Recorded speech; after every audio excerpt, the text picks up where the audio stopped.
Muchas gracias. Gracias, buenas tardes a todos ustedes.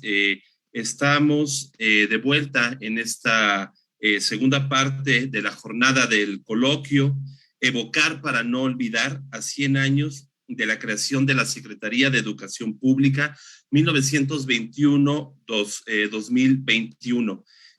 Agradecemos a los organizadores, a la Universidad Nacional Autónoma de México, a la Universidad Autónoma Metropolitana, a la Facultad de Ciencias Políticas y Sociales de la UNAM, así como a su Centro de Relaciones Internacionales. Quiero también agradecer a quienes han hecho esto posible, al doctor Alberto Enríquez Perea y a la profesora Rosa Isabel Gaitán. Muchas gracias a la maestra Lucía Rivadeneira y a la directora de nuestra facultad, la doctora Carola García Calderón. Muchas gracias. Y el tema que nos reúne el día de hoy es Vasconcelos y la educación. Para esta parte de la jornada vamos a tener tres ponencias sumamente interesantes. En primer lugar, vamos a escuchar una ponencia a cargo de Israel Sandoval Jiménez en torno al rectorado de José Vasconcelos. Después vamos a escuchar a Germán García García, que nos presentará el tema de Vasconcelos como reformador de la enseñanza moral. Y por último, escucharemos a Saulo Dávila Valero, quien nos hablará sobre la educación para México y América Latina.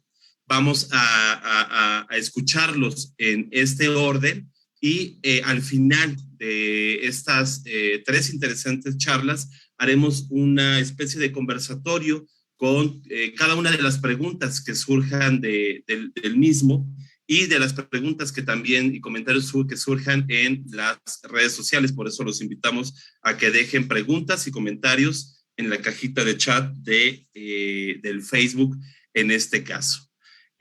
Para hablar justamente sobre esta etapa que justamente hoy celebramos en 2021, los 100 años de una institución que vive y vive intensamente todavía, y vamos a hablar sobre su creador, sobre el pensamiento teórico, filosófico de José Vasconcelos y cómo este pensamiento se va a ver plasmado en esta Secretaría de Educación Pública. En primer lugar, quiero presentarles a Israel Sandoval Jiménez. Quiero leerles una breve semblanza de Israel. Él es profesor titular a tiempo completo en la Facultad de Derecho de nuestra universidad. Es maestro por la Facultad de Derecho de la misma institución, egresado de la licenciatura en Historia de la Facultad de Filosofía y Letras de la Universidad Nacional Autónoma de México y doctorando de la Universidad de Salamanca, España. Ha impartido las asignaturas de Historia del Derecho Mexicano, Derechos Humanos, Teoría del Derecho y Derecho Indígena. Ha participado en la coordinación de las recientes obras, y las cito: Historia del Derecho Mexicano, 500 años del encuentro de dos mundos hacia una visión panorámica. Y también ha sido coautor en obras de corte histórico, filosófico y de derechos humanos. También ha sido conferencista en varios países, por ejemplo, en Ecuador, en Guatemala y en España. Israel Sandoval Jiménez, el micrófono es tuyo para hablar sobre el rectorado de José Vasconcelos. Adelante. Muchas gracias, querido amigo Marcos Daniel, te agradezco la presentación. También quiero agradecer a la querida doctora Rosa Isabel Gaitán y por supuesto a mi querido amigo el doctor Alberto Enríquez Perea por esta invitación. Y no por olvidar o porque sea la última, a la doctora Carola García, la directora de la Facultad de Ciencias Políticas y Sociales, que nos permita este espacio para poder platicar un poco sobre el rectorado justamente de José Vasconcelos. Yo quiero comentar que este abogado, José Vasconcelos, es nombrado rector el 9 de julio de 1990. También quiero decirles que cuando él toma posesión como rector, pues va a ser por un periodo muy corto, apenas va a estar en el cargo 16 meses, mismos que servirán para que la institución se consolide, cree ese sentimiento de identidad entre los mexicanos y sobre todo que fije los cimientos de una gran institución educativa como es actualmente la Universidad Nacional Autónoma de México. Es importante destacar que cuando José Vasconcelos tomó protesta como rector de la universidad, empezó con un discurso haciendo de notar que los gobiernos pasados no tomaron cartas en el asunto del tema educativo, que era necesario la creación de una ley en la materia, pero también que era necesario hacer una reformulación de los programas de estudios que estaban manejando las universidades, las escuelas de enseñanza en todo el país, para que éstas mantuvieran los sistemas o las escuelas a la vanguardia del siglo XX. Vamos a ver que, sobre todo, Vasconcelos tendrá que atravesar por muchas travesías para poder sacar adelante a la Universidad Nacional de México, porque se va a enfrentar a muchos dilemas. Recordemos que el país está atravesando justamente por una salida de varias revoluciones internas o de grupos pequeños que estaban luchando por el poder, lo cual pues eso no daba estabilidad a ninguna institución. Y eso pasaba justamente también en la universidad y ocasionaba que muchas veces las personas que fueran nombradas como rectores no le dieran continuidad a los programas de estudio o quizá las mismas reformas que ellos querían implementar dentro de la misma institución.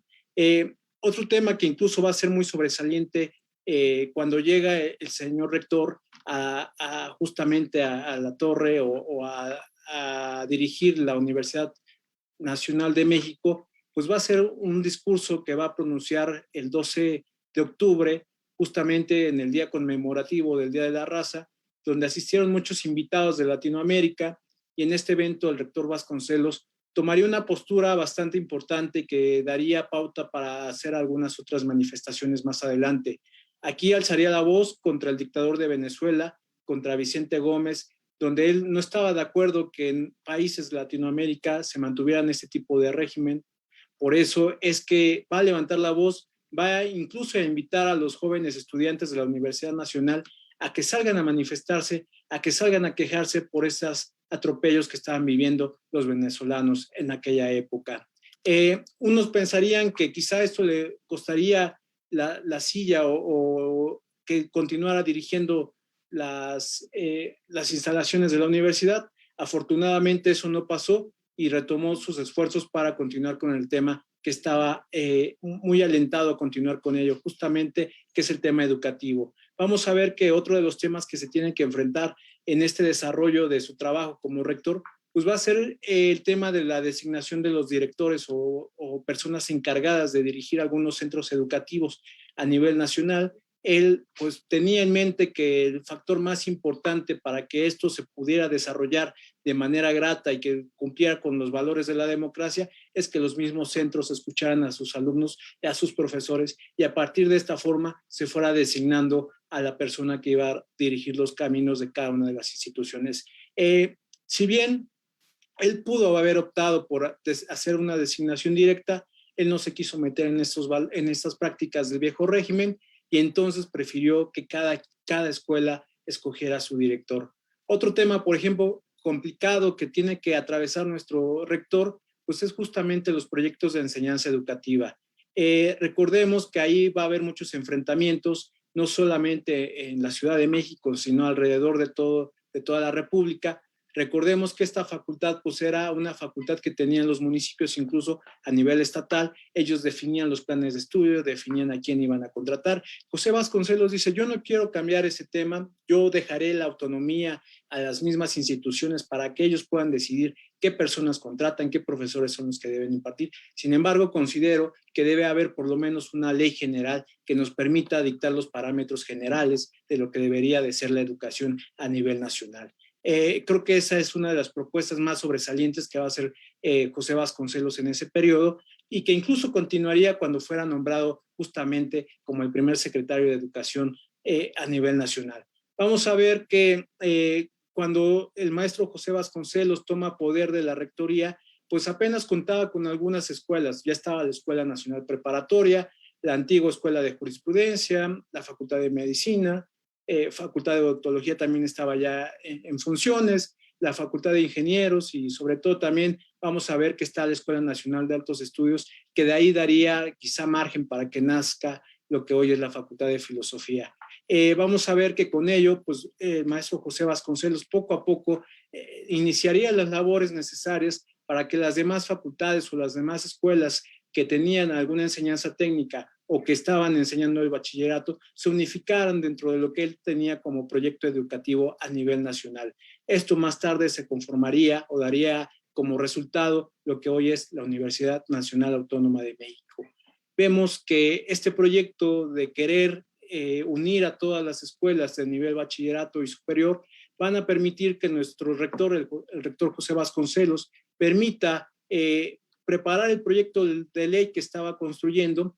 En ese momento se va a apoyar de intelectuales de la época, justamente universitarios, quienes van a ser como Enrique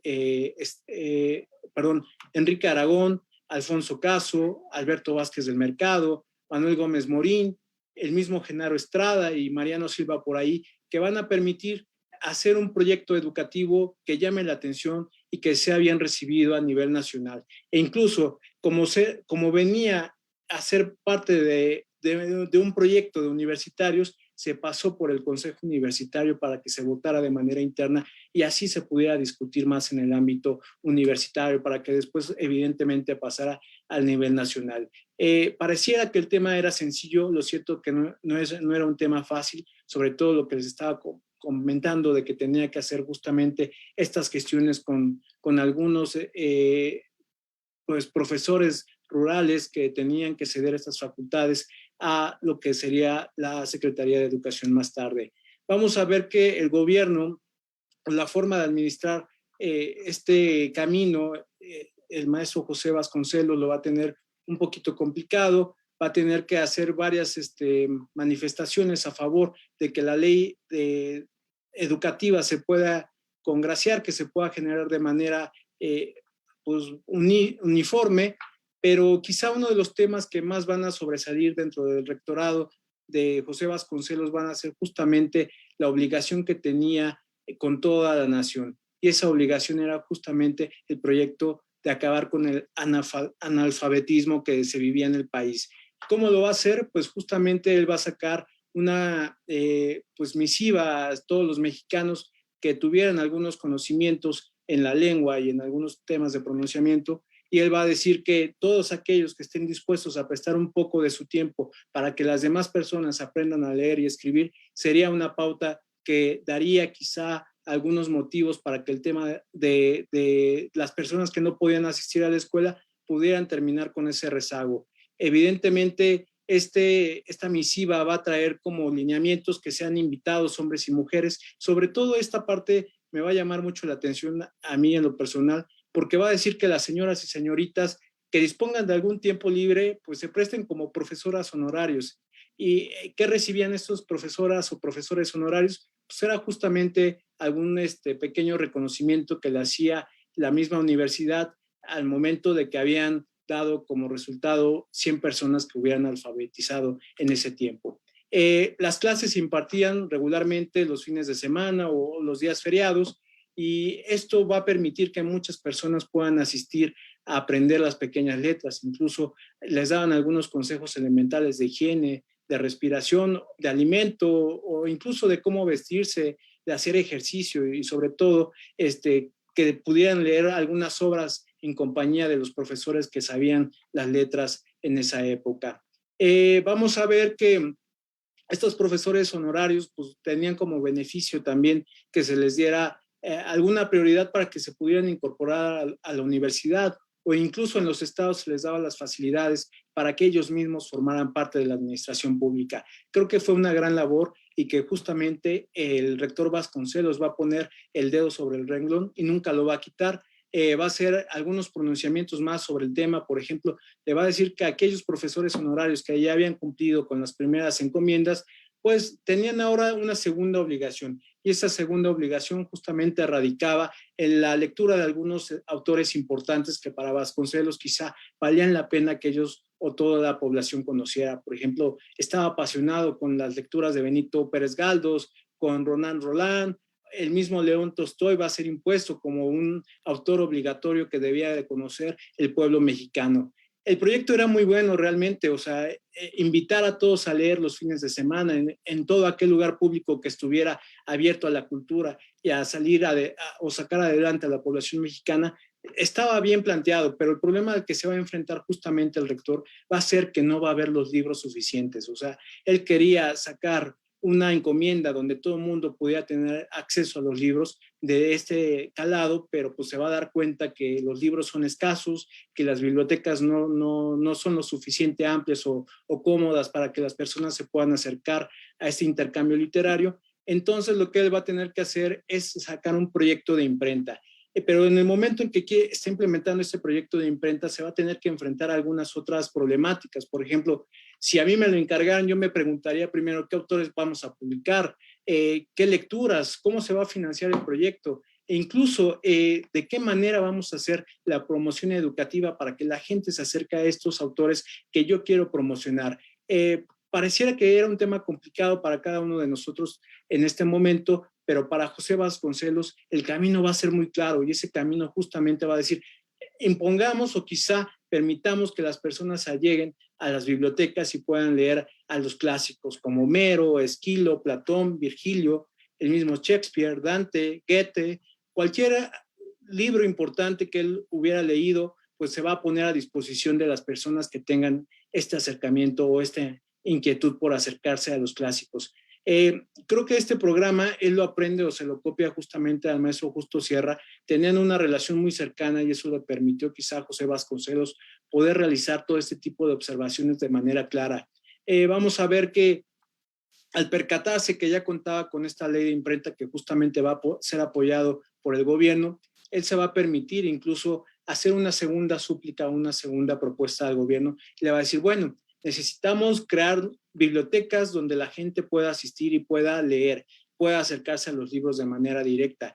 O sea, pensemos en ese proyecto que estaba construyendo más o menos al estilo de Norteamérica. Recordemos que José Vasconcelos va a tener la fortuna de viajar por estas universidades, por las bibliotecas de Estados Unidos, y se va a dar cuenta que la gente acude a ellas y que incluso puede obtener servicio a domicilio sobre temas actuales, lo cual le parecía un tema acertado y que él quería implementar justamente en el Estado mexicano. En el momento en que quiere implementar esta idea de que las bibliotecas estén a puertas abiertas, se percata que no hay edificios construidos para albergar los libros, que no hay las condiciones necesarias, que incluso no hay el personal calificado para que pueda dar la clasificación y seguimiento a cada uno de ellos.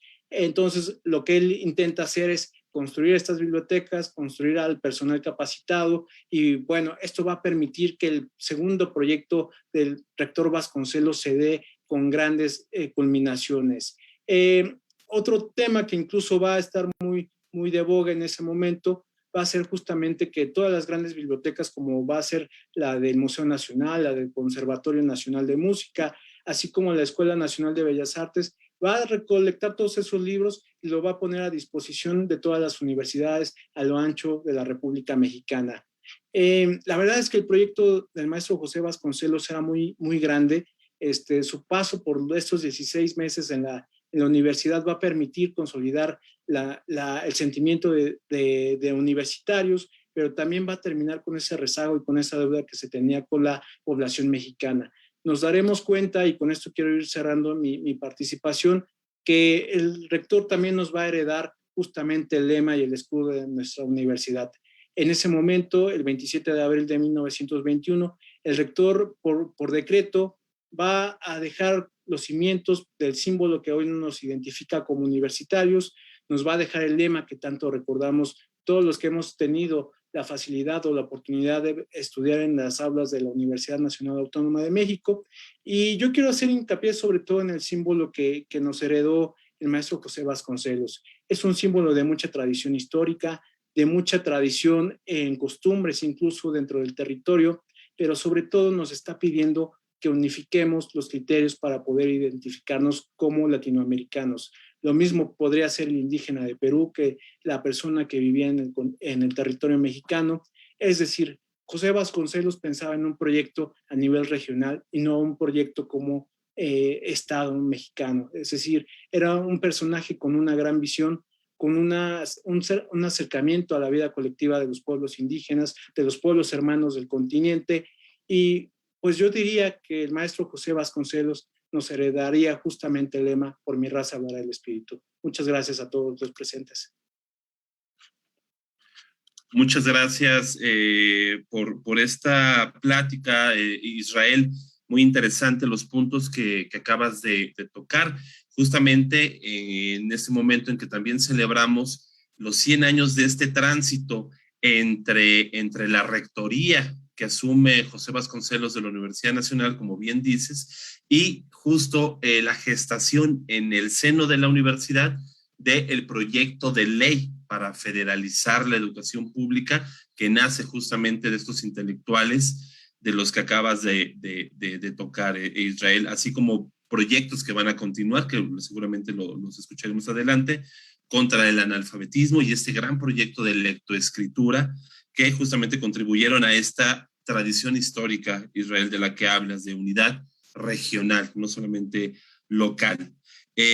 Pasemos a la siguiente ponencia de esta tarde y quiero darle la palabra a Germán García, quien nos va a presentar el tema José Vasconcelos, reformador de la enseñanza moral.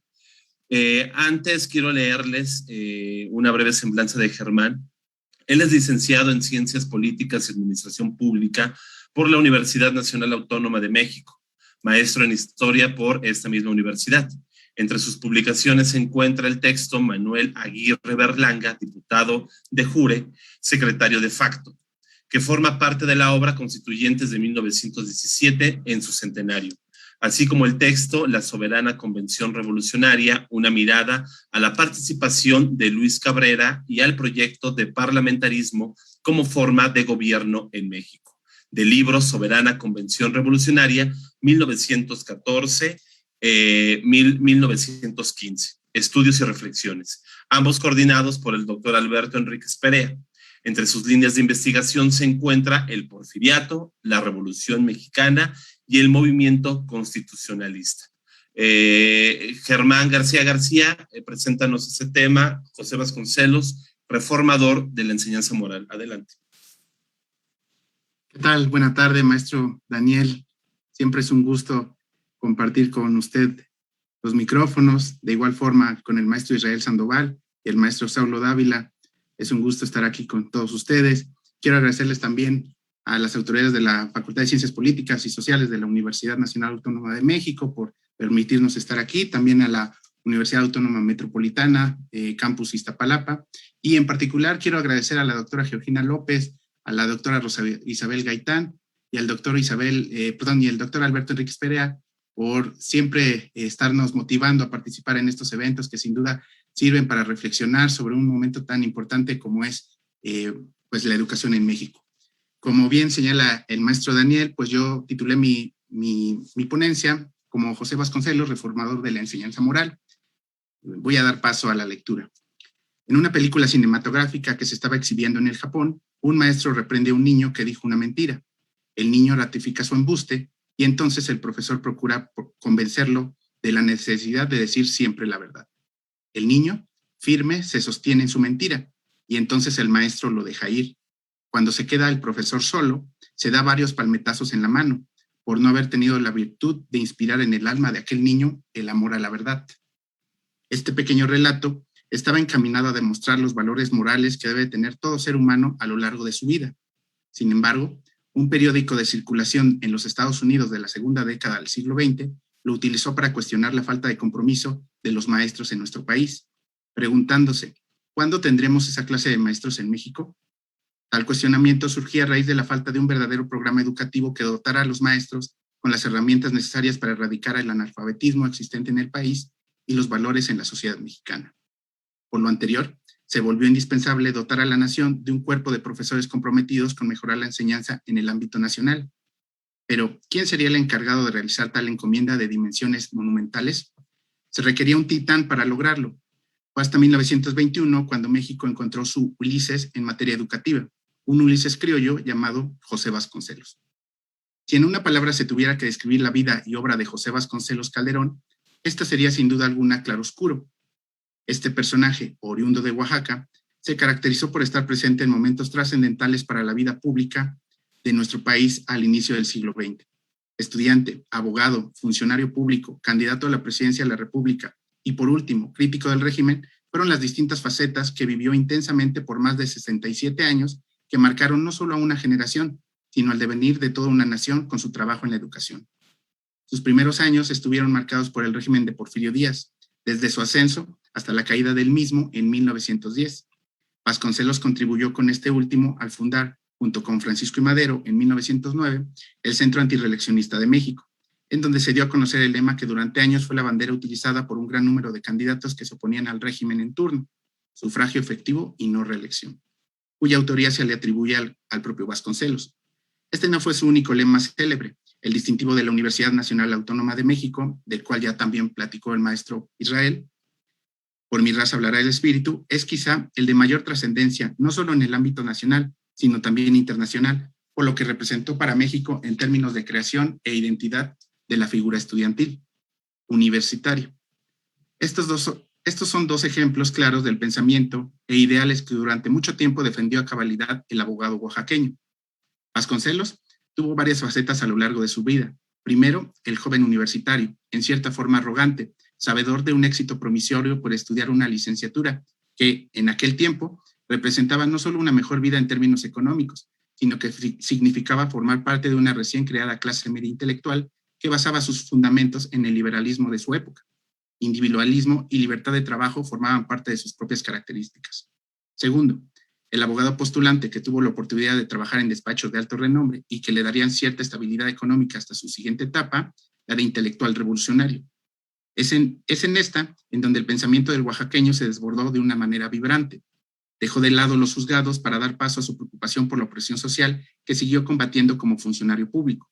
Es quizá la más prolífera de todas aquellas, puesto que su imaginario se convirtió en realidad tanto en términos culturales, educativos, sociales y artísticos. Obras que aún hasta nuestros días son referentes del imaginario colectivo nacional. Posteriormente, a su salida del gobierno, deviene también una catarsis en su pensamiento que poco a poco lo radicaliza hasta acercarlo a las formas más perversas de la ideología humana. Su derrota como candidato a la presidencia de la República en 1929 marcó el destino de sus acciones posteriores. Es así como se puede apreciar la transformación de su pensamiento, de idealista, constructor y desilusión de la política nacional. Analizar la vida de Vasconcelos no solo es mirar la suya, sino la de toda una generación por demás destacada en nuestro país, forjadores de instituciones que aún hasta nuestros días prevalecen. Tal es el caso de la Secretaría de Educación Pública, en donde Vasconcelos fue el artífice de su creación y posterior cimentación. El espíritu que caracterizó a Vasconcelos durante aquel momento le permitió construir los andamiajes jurídicos suficientes para que su obra educativa fuera reconocida con el paso del tiempo, a tal grado que, junto con el trabajo realizado por Justo Sierra y Jaime Torres Boida, cada quien en su momento, se convirtieron en referentes indispensables de la educación en nuestro país.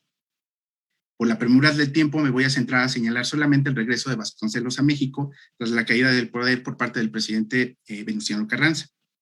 Menos de un mes transcurrió desde el asesinato de Carranza para que Vasconcelos fuera nombrado por el gobierno provisional de Adolfo de la Huerta como rector de la universidad el 4 de junio de 1920.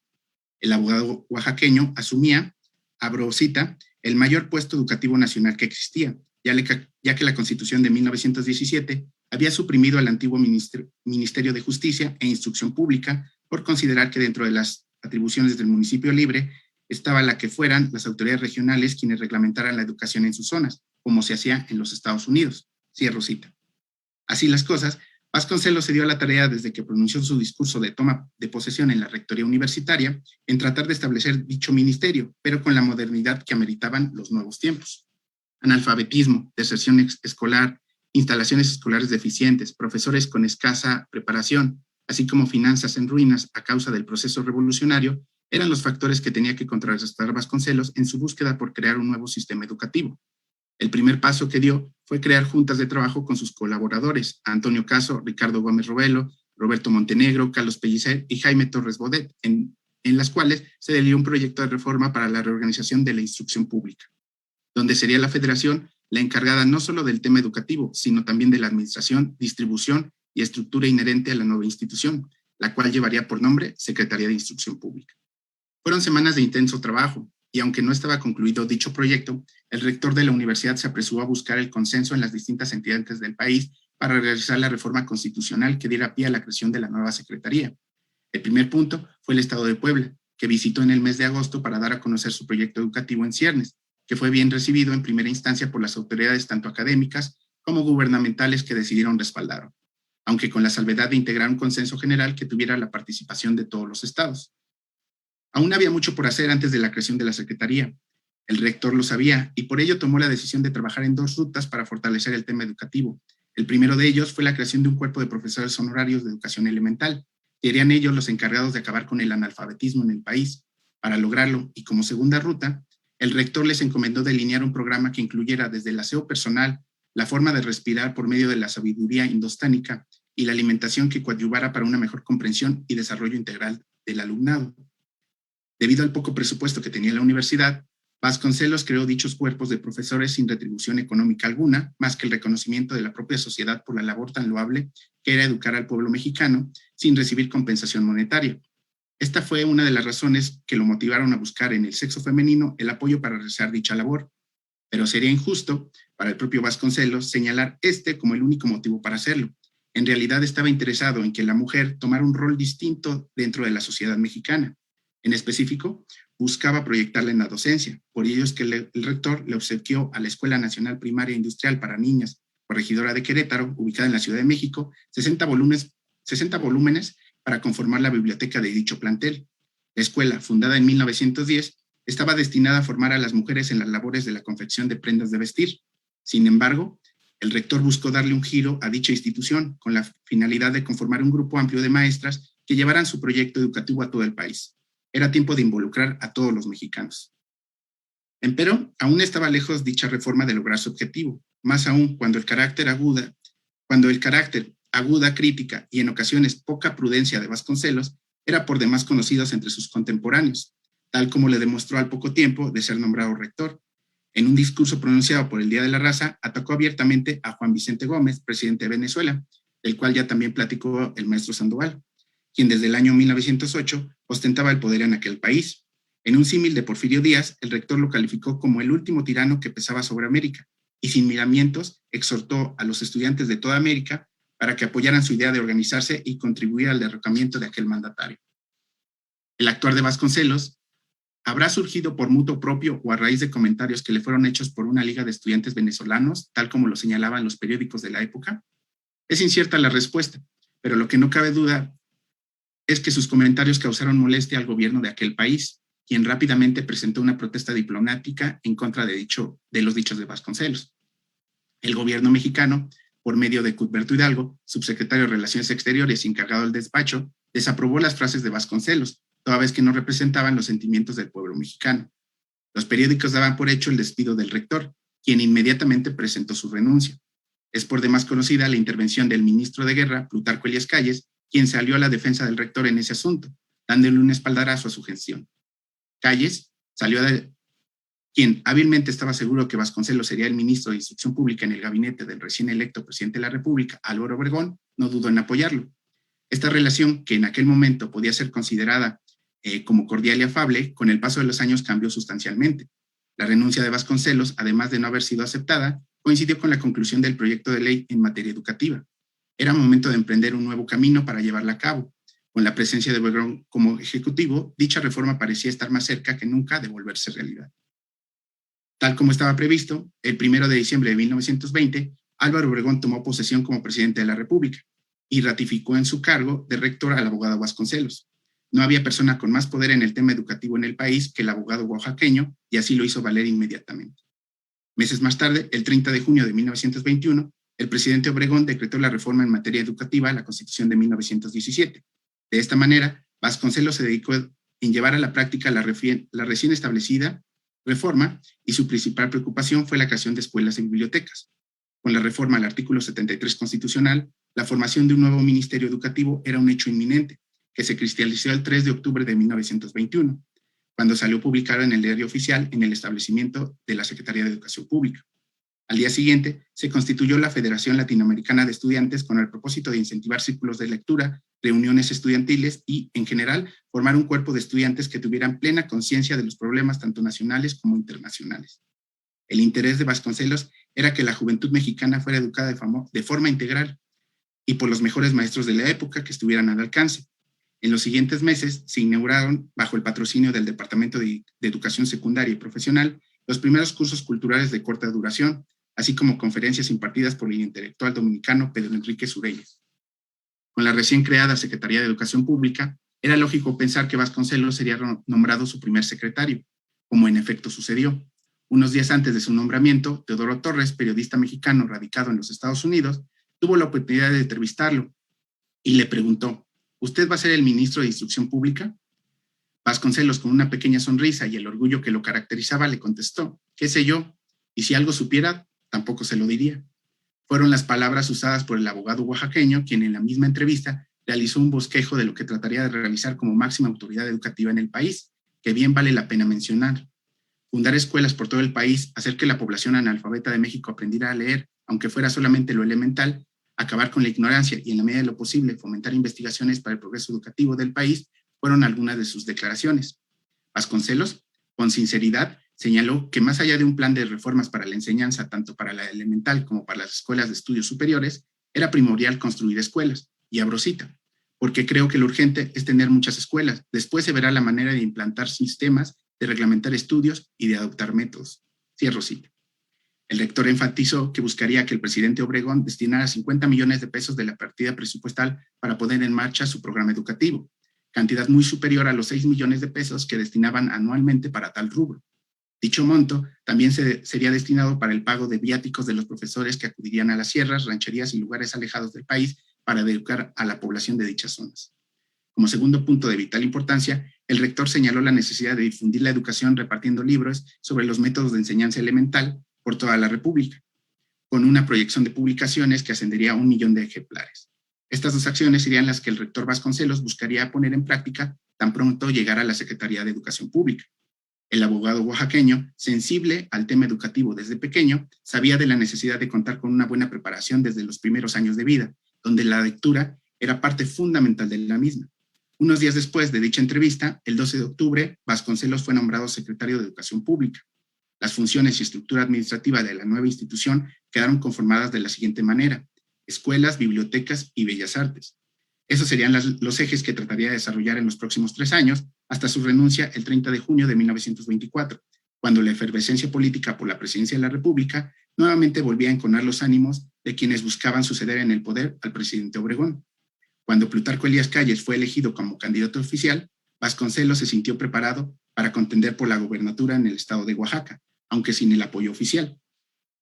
Los resultados le fueron adversos. La situación propició que su pensamiento y acción se radicalizara de manera definitiva. Unos días más tarde, el antiguo secretario de Educación salía nuevamente del país con rumbo al extranjero.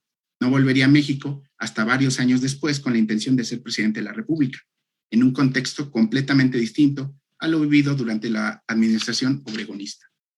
Aunque solo estuvo 3 años como secretario de Educación Pública, fue tiempo suficiente para demostrar su conocimiento y genuina preocupación por la educación en el país. Su pasión y el ahínco en la educación le permitieron trascender generaciones. Lo convirtieron sin duda en referente obligado en la materia. Se volvió así en un Ulises, en alusión al protagonista de la Odisea de Homero, un Ulises criollo llamado José Vasconcelos. Muchas gracias. Muchas gracias, estimado Germán García, por este recorrido histórico por parte de la semblanza de este intelectual, filósofo, constructor de instituciones, político, José Vasconcelos, y me llama la atención justo lo que dices. Conocer la biografía de Vasconcelos es también recorrer parte de la biografía nacional, al menos de esas primeras décadas del siglo XX. Y me llamó también mucho la atención cómo haces el recorrido de los personajes que fueron acompañando a Vasconcelos desde su regreso a México después del exilio hasta justo la consolidación de este proyecto que lo divide justamente en tres etapas: la parte de la construcción de escuelas, la parte de las bellas artes y la publicación de libros y de bibliotecas, además de las misiones educativas con ese presupuesto que acabas de mencionar. Muchas gracias, Germán. Ahora quiero darle la palabra a Jorge Saulo Dávila Valero, quien nos va a hablar sobre este tema titulado Educación para México y América Latina. Jorge Saulo Dávila Valero es licenciado en Ciencias Políticas y Administración Pública por la Facultad de Ciencias Políticas y Sociales de la UNAM. Es maestro en Estudios Internacionales por la Universidad Laval de Quebec, Canadá. Fue jefe de la Unidad de Evaluación y Seguimiento en la Dirección General de Desarrollo Social en la Delegación Benito Juárez durante el periodo 2015 a 2018. Actualmente se especializa en seguridad nacional y seguridad pública, de los cuales realiza análisis con el objetivo de inhibir el delito. Saulo, por favor, el micrófono es tuyo para presentarnos el tema Educación para México y América Latina. Adelante. Hola, buenas tardes a todos. Gracias, Marcos. Muchas gracias por... quiero agradecer inicialmente al doctor Enrique Perea, a quien considero, además de un gran profesor, extraordinario profesor, un fabuloso amigo. Le agradezco mucho el fomentar, así como Germán también, fomentar nuestra participación en toda esta clase de proyectos. Un proyecto que inició hace un tiempo, hace aproximadamente 2 años. También quiero agradecer a la doctora Rosa Isabel Gaitán, quien me estuvo al pendiente de mí, quien me contactó hace aproximadamente 2 semanas y con quien incluso esta mañana estuve en contacto por un tema laboral que afortunadamente se pudo resolver y por eso estoy aquí. Hay una pequeña emergencia, pero bueno, ya pasó. Quiero agradecer también a Israel Sandoval, una vez más a Marcos Daniel, a Germán García, a la directora de la facultad, Carola García, y a quienes nos escuchan esta tarde. Hoy es un día especial, más que por los 111 años de la Universidad Nacional, también porque hoy es la primera vez que presento algo para mi alma mater. Es como un regreso, un poco entrecomillado, porque finalmente no es presencial, entonces no tiene ese sabor que debería tener estar en un auditorio frente a todos ustedes y regresar realmente, volver a pisar esa facultad que mucho me ha dado y a la cual espero poder contribuir en algún momento un poco más. Sin más, les platicaba que este trabajo comenzó hace aproximadamente 2 años.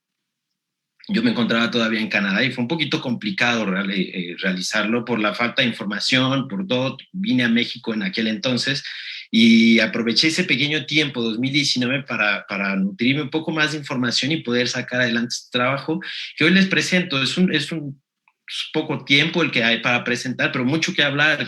Ya escuchamos a Israel y también ya escuchamos a Germán. Bastante nutridas sus exposiciones y me dejan poco para poder continuar, pero les agradezco muchísimo este gran trabajo que han realizado, ¿no? Bueno, un poquito para sumar a eso que hemos platicado, que ustedes ya platicaron, que es sobre el analfabetismo que vivía el país, la pobreza, la difícil situación en la que nos encontrábamos en aquel entonces y de la cual desafortunadamente ya hemos salido en gran parte, pero todavía queda trabajo por hacer, trabajo muy importante por hacer. Es que en 1895, según el censo, en México habitaban 12.6 millones de personas, de las cuales 6 eran mayores de 15 años y no sabían leer ni escribir aproximadamente. Entonces, la tarea de Vasconcelos, la que se le presenta en ese entonces, es una tarea titánica: sacar a este país del subdesarrollo, sacar a este país adelante, un país que ya venía arrastrando más de 100 años de independencia, pero que no veía, del inicio de la lucha de la independencia, pero que no veía una salida, ¿no? Agobiado por un lado por los Estados Unidos, agobiado por otro lado por las potencias, por el Reino Unido, por Francia en su momento, por España en su momento, y por las luchas intestinas que marcaron la historia de este país y que nos llevaron a perder una gran parte de nuestro territorio, ¿no? Es esta lucha contra la que Vasconcelos tiene que emprender inicialmente a nivel nacional, y así lo refleja en la Universidad Nacional, en este breve rectorado y en su escudo, en su lema. Lo cito al momento de que presenta el lema, dice: nuestro continente nuevo y antiguo, predestinado a contener una raza quinta, la raza cósmica en la cual se fundirán las dispersas razas y se consumará la unidad. Y en el lema, la convicción de que la raza nuestra elabora una cultura de tendencias nuevas, de esencia espiritual y libérrima. En otro momento, Vasconcelos también expresaría: imaginé así el escudo universitario que presenté al Consejo, toscamente y con una leyenda: por mi raza hablará el espíritu, pretendiendo significar que despertábamos de una larga noche de opresión que retomamos más de 100 años que ya llevábamos en eso, una lucha revolucionaria intestina que dejó más muertos y pobres que avances, ¿no? Pero que a partir de este momento el país empieza a institucionalizarse, un país, y él ve en la educación la manera de salir de este retraso, de progresar. Pero él no se queda únicamente en México, él también va más allá. Él ve que América Latina, él ve en la educación la manera en la cual América Latina, incluido Brasil y, bueno, me extiendo a Iberoamérica, pueden salir de ese atraso, ¿no? Y él menciona que escribiremos para los muchos, más con el propósito constante de elevarlos, y no nos preguntaremos qué es lo que quieren las multitudes, sino qué es lo que les conviene para que ellas mismas encuentren el camino de su redención. Esta redención busca que sea a través de la educación, y busca que las personas, que el campesino, busca educar al campesino, probablemente no en el arte de la letra, pero sí enseñarle nuevas maneras de cosechar la tierra, de sembrar la tierra, de cosechar, hacer las formas más rápidas, mejores. ¿Para qué? Porque eso también va a ayudar al progreso y al desarrollo de México, pero también al progreso y al desarrollo de América Latina.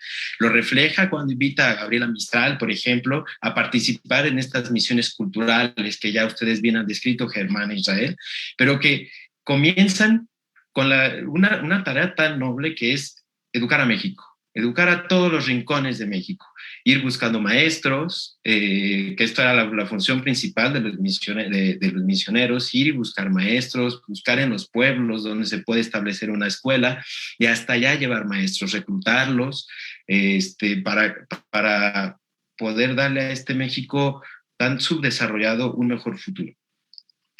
En este sentido, me llama mucho la atención la forma en que considera al niño, porque desde entonces Vasconcelos ve en el niño la semilla. Vasconcelos ve que es ahí donde se tiene que poner atención, y no en los adultos, no principalmente en la educación superior, sino sabe que el futuro atraviesa por llamar a estos niños a las aulas, por ofrecerles una mejor educación, un mejor futuro, tal y como debiera ser hoy en día, y que hemos desatendido tanto, ¿no? Hoy en día, solo por hacer un paréntesis, estamos en la mejor etapa de nuestro país, con una población joven impresionante, con niños jóvenes en edades de trabajar, pero que no encuentran las posibilidades en un México que les ofrece bajos salarios y a veces ni la posibilidad de trabajar dignamente, o de encontrar por lo menos un trabajo, ¿no?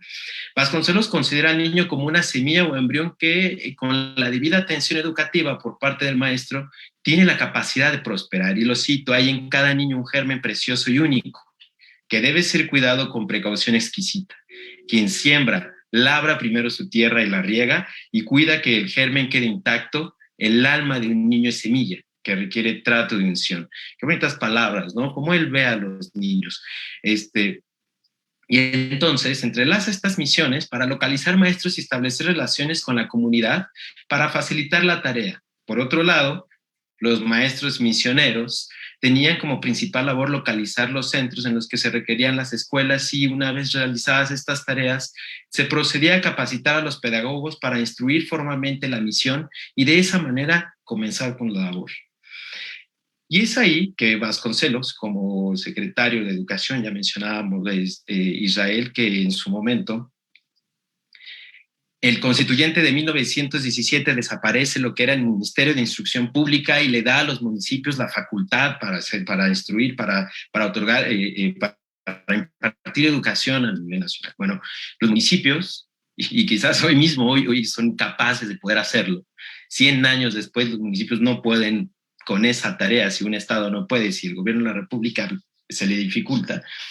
Pues en aquel entonces veía en eso un atraso y que México no iba a avanzar por ningún lado. Entonces dice, no, México merece una secretaría, un ministerio federal que imparta educación pública, que instruya a la población, ¿no? Y así lo logra finalmente y lo nombran como secretario. Y entonces emprende un viaje hacia Sudamérica también, y allí es bien recibido, primeramente en Argentina. Ya vimos que también forma parte de esta crítica fuerte hacia los atropellos a los estudiantes venezolanos, pero sus ideas, como ya mencionaba, van más allá de nuestro país. Y es en este viaje donde también recolecta y donde se hace escuchar su voz. Para ese entonces ya era bastante conocido, pero en aquel entonces la información llegaba más lento que en este momento. Entonces Vasconcelos lo que hace es ir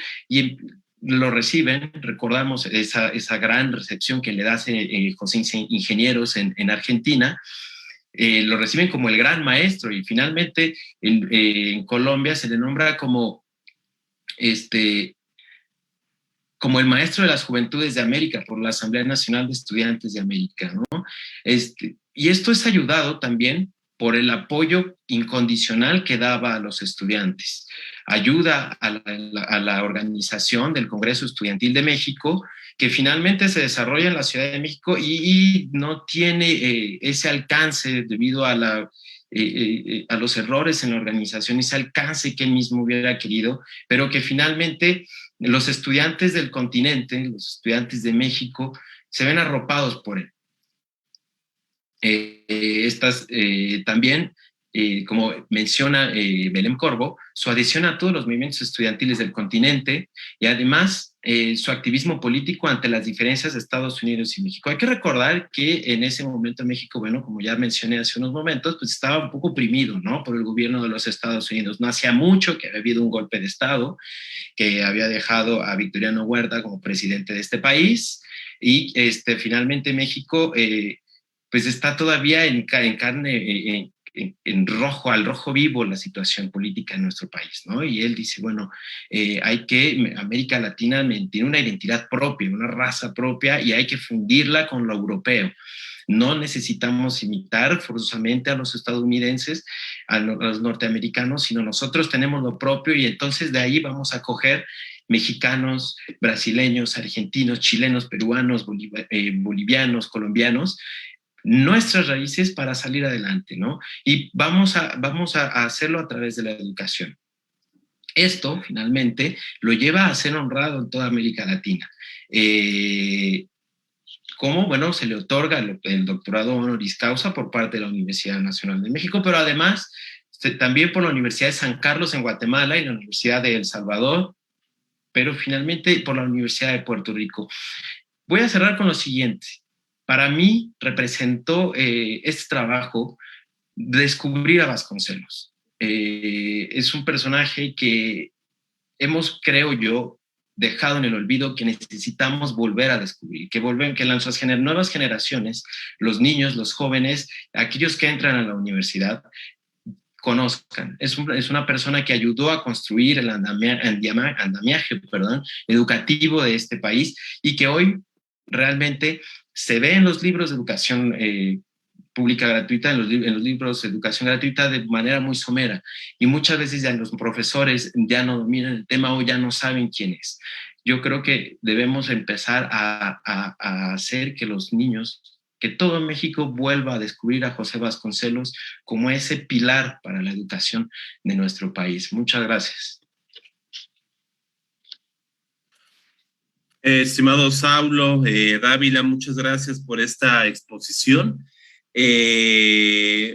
Muy sobresaliente también, sobre todo en la exposición justamente de cómo fue la recepción del proyecto educativo de José Vasconcelos en el sur del continente, cómo su pensamiento y su obra trasciende en los países hermanos del sur, que lo acogen en un contexto, como bien dice Saulo, bastante complicado, incluso de algún sentimiento ahí anti-yanqui después de la guerra del 98, del Canal de Panamá, y otros acontecimientos que van reforzando un sentimiento nacional en México, que también acuña y defiende el mismo Vasconcelos en esto que Israel decía como este proyecto de la educación desde el tono tradicional histórico para una unidad regional, y que tú refuerzas también justamente en este regresar a lo nuestro.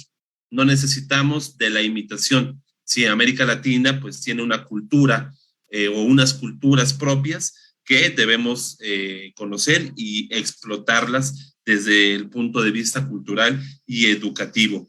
Tenemos todavía unos 10, 15 minutos. Si hay algunas preguntas en el chat, le pediría a nuestros compañeros de aquí del Zoom si pueden hacerlas llegar a través del chat. Pero a mí me gustaría comenzar con 3 preguntas para cada uno de ustedes. Primero para Israel, te quiero preguntar, estimado Israel, ¿qué del proyecto educativo del rectorado de Vasconcelos sobrevive hasta el día de hoy como proyecto educativo en nuestra universidad? El día de hoy, Israel. Muchas gracias, estimado Marcos. Yo creo que tenemos un gran legado que él nos dejó justamente aquí en toda la universidad.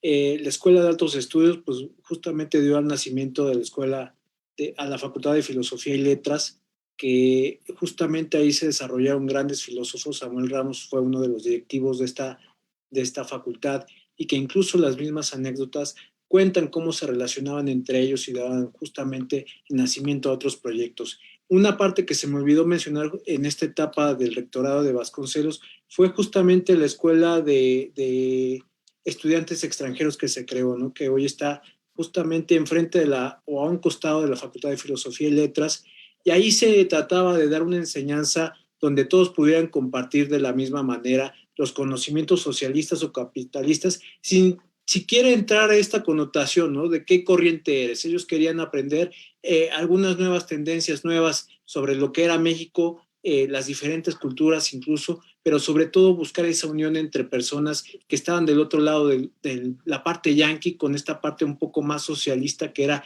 justamente la que encabezaba el rector Vasconcelos. Creo que ese fue uno de los grandes proyectos que dejó marcado la vida de la universidad. Tan es así que se sigue manteniendo esa escuela que permite que justamente todos aquellos extranjeros vengan, se capaciten no solamente en el castellano, sino que aprendan un poco más de nuestra cultura mexicana. Digo, las bibliotecas que tenemos en cada una de las facultades son maravillosas. Yo creo que si él no lo hubiera implementado, nosotros no hubiéramos podido catalogar todo el acervo bibliográfico que tenemos aquí. Y otro punto muy importante es que en esa época se empezaron a vender los libritos verdes que tenían el objetivo de dar promoción y difusión a la cultura de los grandes clásicos, ¿no? Empieza a hacer otra vez otra publicación de grandes artistas clásicos, como los que ya mencioné, pero a gran escala y a un costo inferior. Se estaba manejando que cada librito costaba más o menos $1 y que podría estar al alcance de todos los universitarios e incluso de todos los mexicanos que estuvieran presentes o interesados en el tema. Esa sería mi apreciación, mi estimado Marcos. Muchas gracias, Israel, por darnos tu reflexión en torno a solamente algunos elementos de lo que planteó Vasconcelos en su momento y todavía podemos apreciar el día de hoy. Gracias, Israel. Ahora quiero hacerle una pregunta a Germán. Me llamó la atención, planteaste un poco el tema del contexto político histórico en el que entra Vasconcelos, este Ulises criollo que regresa a México después de su exilio, como el Ulises de Homero. Pero me gustaría que nos dieras un poquito más de contexto, Germán, sobre qué estaba pasando políticamente en México entre este gobierno, entre Adolfo de la Huerta y Álvaro Obregón, pero que ampliaras un poquito más la información sobre el contexto político, histórico, del regreso y el trabajo de Ulises en materia de educación. Gracias, maestro Daniel. Bueno, sin duda hay que recordar que con la caída de Carranza de la presidencia de la República, pues diferentes factores empiezan a surgir, ¿no?, dentro de la política mexicana. El año de 1920 y 21 pues fueron álgidos en la política nacional, sobre todo porque recordemos que Carranza pues estaba apoyando a otro candidato, el candidato oficial, ¿no?, que era Ignacio L. Bonillas, había estado en los Estados Unidos, y eso no le pareció al general Obregón, quien había sido su secretario de guerra, y esto lo que desencadenó fue sin duda en un ambiente político completamente difícil, sobre todo para estos forjadores de la patria, ¿no?, los cuales pues el gusto o más bien el interés por ayudar desde su perspectiva en la política nacional pues fue que chocaran, ¿no? Vasconcelos, recordamos que él estaba fuera del país, no tenía una buena relación con Carranza. Esto hizo que una vez que cayera él del poder de la presidencia de la República, pues pudiera regresar e instaurar lo que él pensaba que era la mejor forma de que la educación en México ayudara, ¿no?, al país a salir adelante del letargo intelectual al cual se refería, ¿no? Era un momento complicado, sobre todo porque pues Obregón, quien ya era presidente de la República, iba a ser presidente de la República, pues había todavía un ambiente completamente ambivalente, ¿no? Es decir, los que todavía apoyaban a Carranza, que eran un grupo reducido, sin embargo, pues aún así, el hecho de que haya muerto en Tlaxcalaltongo, en Puebla, pues hizo que los diferentes sectores de la sociedad pues no vieran con buenos ojos, sobre todo la llegada posterior de Adolfo de la Huerta y más adelante de Álvaro Obregón. No obstante, Vasconcelos tenía la intención, sobre todo, pues de utilizar, si se puede llamar así, este periodo de transición para poder cimentar las bases de esta educación en México, la cual, pues sin duda fue por demás sobresaliente, ¿no? Claro que sí, Germán. Hay aquí una pregunta por parte del público para cualquiera de ustedes dos. Y, por cierto, quería recordar, miren lo que es la vida y las coincidencias. Justamente hoy el rector Enrique Graue asistió a la ceremonia de cancelación del sello postal por los 100 años del escudo y del lema de la Universidad Nacional Autónoma de México, justamente el escudo y el lema que creó y que propuso el entonces rector José Vasconcelos. Entonces, pues no creemos en las coincidencias, sino más bien que la fortuna del comienzo de este coloquio. Preguntan cualquiera de los dos si quiere contestar. ¿Qué pueden decir los panelistas de Vasconcelos sobre la cuestión indígena, relacionados con la integración del indígena por medio de la educación? Cualquiera que quiera abrir el micrófono, adelante. O los dos, por supuesto. Bueno, si me permites, Germán, solamente haré un pequeño comentario. Creo que la etapa por la cual se está atravesando justamente en el periodo que Vasconcelos va a ser rector y va a ser secretario de Instrucción Pública es un periodo complicado. O sea, en ese momento no se estaba reconociendo los usos y costumbres de los pueblos indígenas, e incluso el indigenismo se va a marcar como una asimilación a la cultura general u homogénea, ¿no? Es decir, se buscaba que los indígenas se adentraran al conocimiento que todo occidental poseía en ese momento, y ellos quedaban relegados justamente en esta parte. Yo creo que estas son unas cosas que nosotros le podríamos criticar al maestro José Vasconcelos, pero era parte del momento. Yo creo que era, solamente hay que entenderlo en ese pequeño periodo que él está atravesando.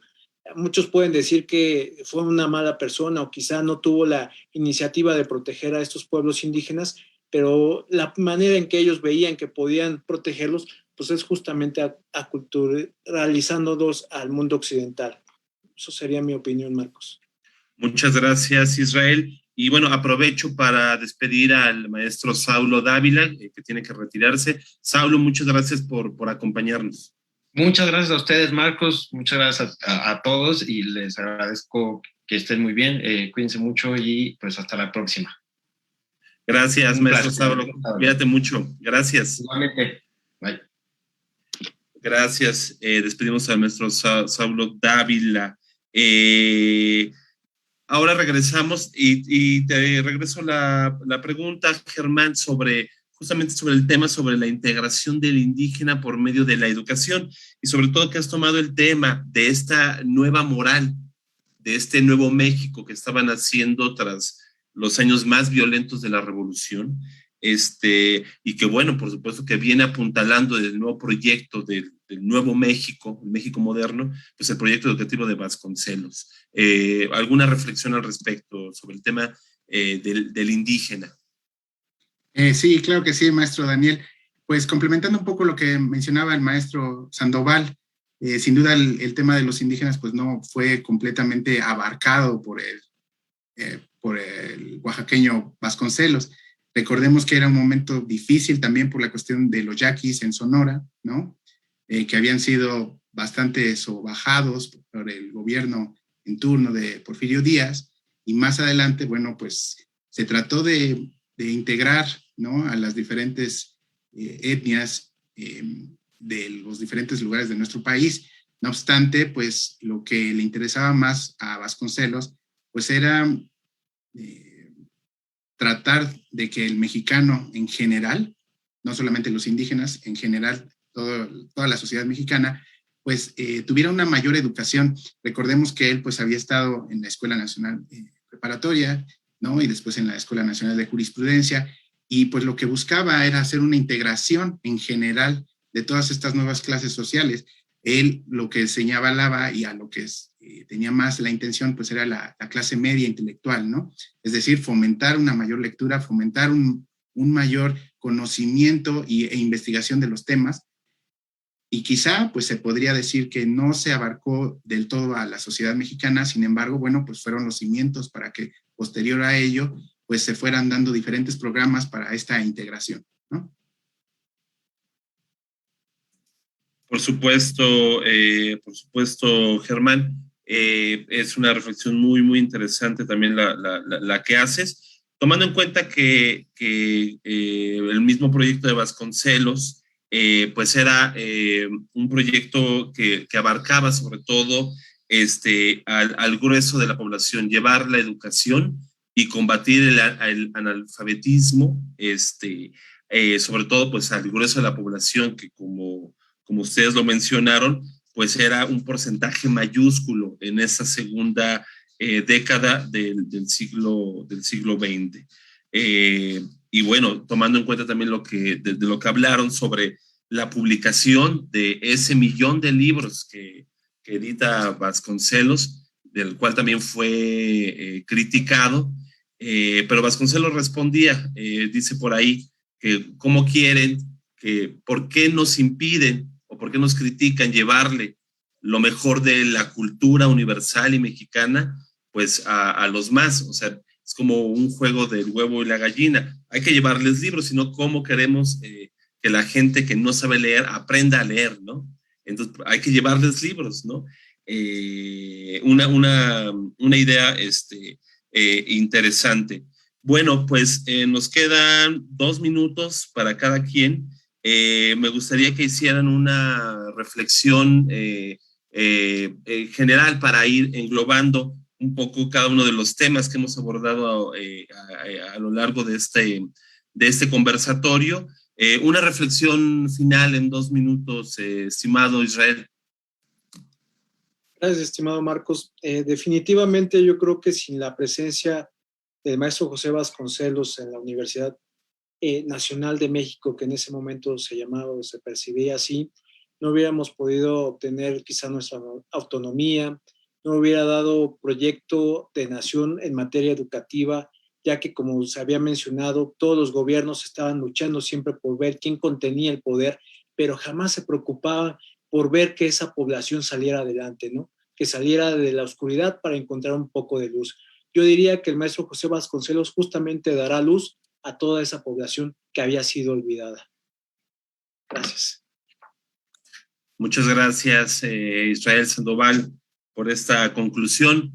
Maestro Germán García, una conclusión para redondear las ideas planteadas hoy. Claro que sí, maestro. Pues nada más me gustaría comentar también lo que estaba usted señalando al final del analfabetismo. En 1895 se hizo el primer censo en México, que eran 12.632.615 personas, de las cuales el 82% del total de la población era analfabeta, ¿no?